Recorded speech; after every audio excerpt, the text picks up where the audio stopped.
आपदा के वक्त अवसर तलाश रहे थे रामदेव। देश जब कोरोना महामारी का दौर झेल रहा था, उस समय योग गुरु बाबा रामदेव अंग्रेजी दवाइयों की जमकर बदनामी कर रहे थे।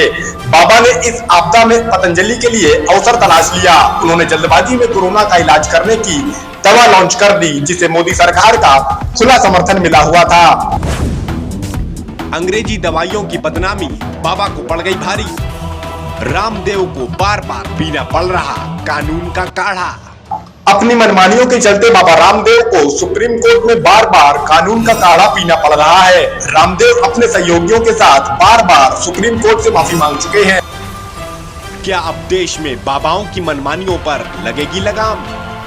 बीते कुछ सालों में देश में बाबाओं की मनमानियां बढ़ती जा रही हैं। ये बाबा कुछ भी बोलते हैं, कुछ भी चमत्कार करने का दावा करते रहते हैं, लेकिन सामाजिक और राजनीतिक पैठ होने के चलते इनका कोई कुछ भी नहीं बिगाड़ पाता। लेकिन अपने झूठे विज्ञापनों से समाज को भ्रमित करने वाले बाबा रामदेव को फटकार लगाकर सुप्रीम कोर्ट ने बाबाओं की मनमानियों पर लगाम लगाने की शुरुआत कर दी है।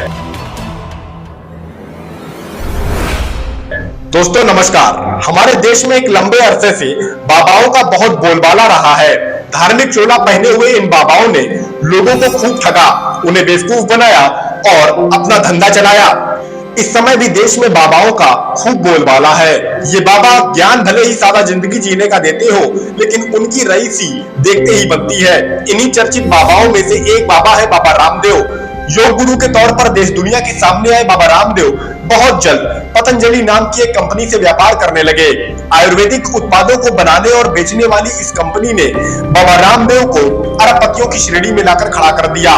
देश में इतने सारे आयुर्वेदिक कॉलेज हैं, लेकिन हमारी जानकारी में रामदेव और आचार्य बालकृष्ण दोनों के पास ही आयुर्वेद की कोई डिग्री नहीं है। लेकिन उनका कहना है कि वे विदेशी कंपनियों से मुकाबला कर रहे हैं। वैसे तो बाबा रामदेव काफी लंबे समय से लोकप्रिय हैं, लेकिन 2011 के अन्ना आंदोलन के समय रामदेव ने खूब लोकप्रियता बटोरी।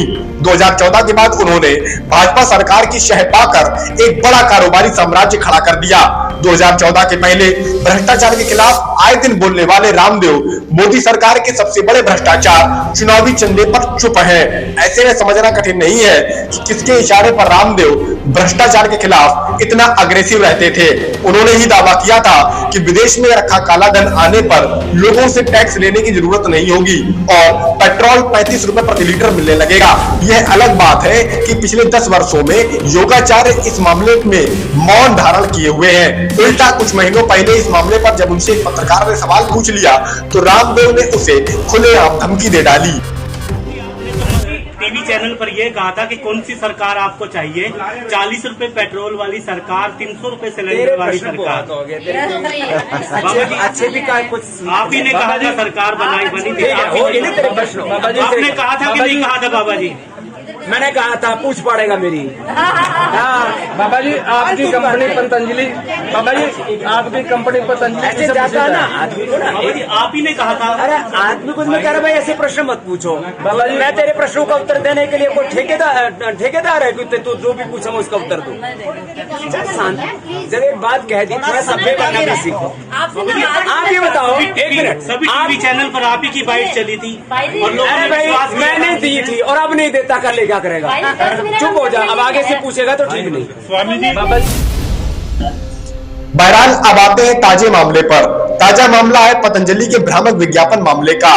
कोरोना महामारी के दौरान एक और जहां सरकार ने भारत बायोटेक कंपनी को कोरोना से इलाज के लिए एक वैक्सीन बनाने के लिए भारी मदद उपलब्ध करवाई, तो वहीं दूसरी ओर बाबा रामदेव ने यह दावा कर दिया कि उनकी कंपनी पतंजलि ने कोरोना के इलाज और उससे बचाव के लिए एक दवाई विकसित की है, जिसका नाम है कोरोनिल।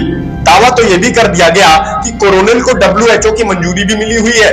एक और आयुष मंत्रालय ने कोरोनिल के बारे में फैलाई जा रही तमाम बातों को एक सिरे से नकार दिया, तो वहीं दूसरी ओर सरकार के 2 कैबिनेट मंत्रियों डॉक्टर हर्षवर्धन और नितिन गडकरी की मौजूदगी में एक कार्यक्रम में कोरोनिल के पैकेटों को जारी कर दिया गया। कैबिनेट मंत्रियों की उस कार्यक्रम में मौजूदगी साफ तौर पर गवाही देती है कि रामदेव को मोदी सरकार का खुला सपोर्ट मिला हुआ था। रामदेव का दावा था कि कोरोनिल का परीक्षण कोरोना पीड़ितों पर किया गया और इसके सेवन से कुछ ही दिनों में उनका कोरोना टेस्ट निगेटिव हो गया।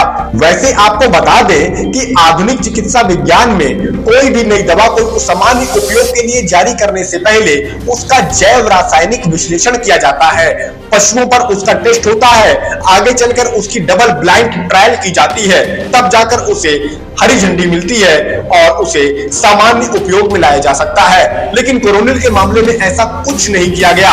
यानी कोरोना के समय सरकार कितनी गैर जिम्मेदार थी, ये यहीं से समझा जा सकता है कि सरकार के 2 कद्दावर मंत्रियों की मौजूदगी में कोई खुलेआम बिना टेस्टेड दवाई को लोगों के बीच लॉन्च कर देता है और उस पर कोई कार्रवाई होने की बजाय उसे प्रोत्साहित किया जाता है।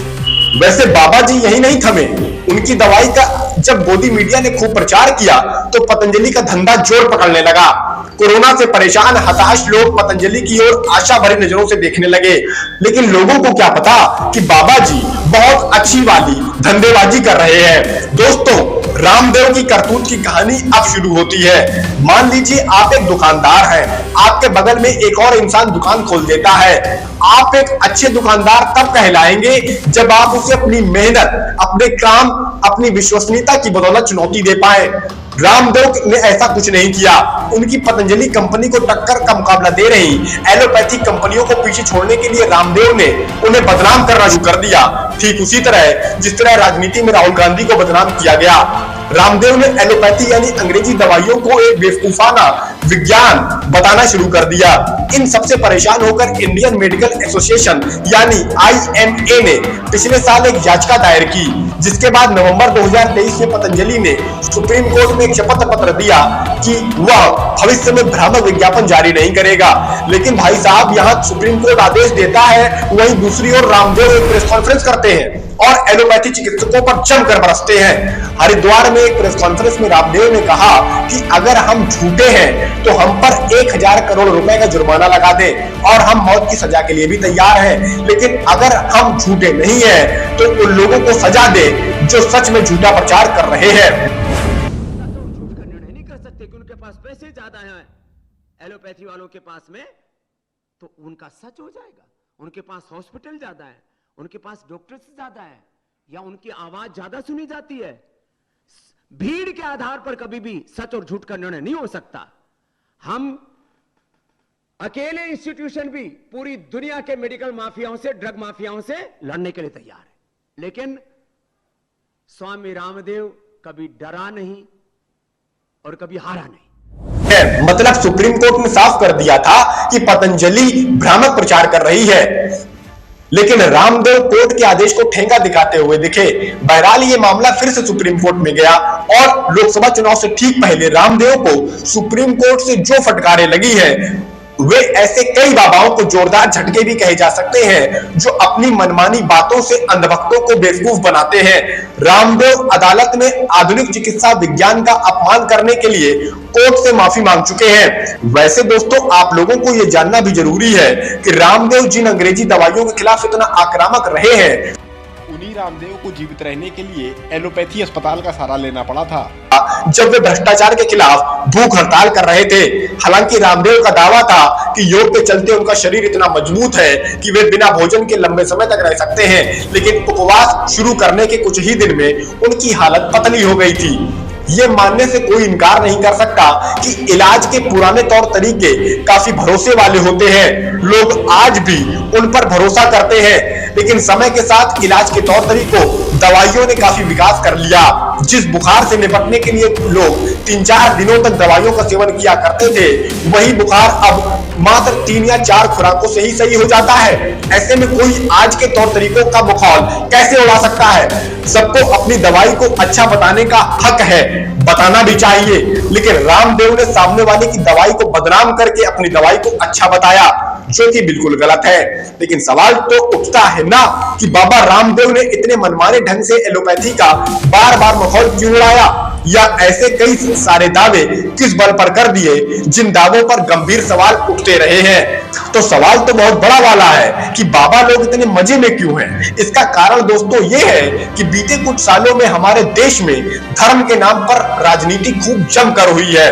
अपने आप को एक धर्म विशेष का ज्ञानी बताने वाले बिना किसी सबूत, तर्क या ज्ञान के सिर्फ आस्था के आधार पर कुछ भी बोल देते हैं और उसे सच साबित करने की कोशिश करने लगते हैं। सिर्फ आस्था पर आधारित ज्ञान का ढोल पीटने वाले बाबाओं के चलते आज देश में अंधभक्तों की बड़ी कौम पैदा हो चुकी है। हमें सुप्रीम कोर्ट का बहुत बहुत धन्यवाद देना चाहिए जिसने चिकित्सा के क्षेत्र में बाबाओं की मनमानियों पर रोक लगाकर रख दी। सुप्रीम कोर्ट में बाबा रामदेव अपने सहयोगियों के साथ कानून का काढ़ा पीते हुए नजर आ चुके हैं। इसमें कोई शक नहीं है कि रामदेव ने देशवासियों को कोरोना के समय भ्रमित किया था। उनके मनमाने दावों के चलते देशवासियों का भरोसा अंग्रेजी दवाइयों से उठ गया था। लोग तेजी से कोरोनिल खरीदने लगे थे जिससे पतंजलि को काफी मुनाफा हुआ। देश को एक बार फिर से बाबाओं से सावधान हो जाने का समय है। आप किसी की भी कोई बात सुने उसे परखें जरूर, जांचें कि उस बाबा ने जो कुछ कहा क्या उसमें कोई सच्चाई है या नहीं। यदि सच्चाई नहीं है तो ऐसे बाबाओं से सावधान हो जाने का वक्त है, क्योंकि उस बाबा का मकसद आपको फायदा पहुंचाना नहीं बल्कि धंधा करना है, पैसे कमाना है। नमस्कार।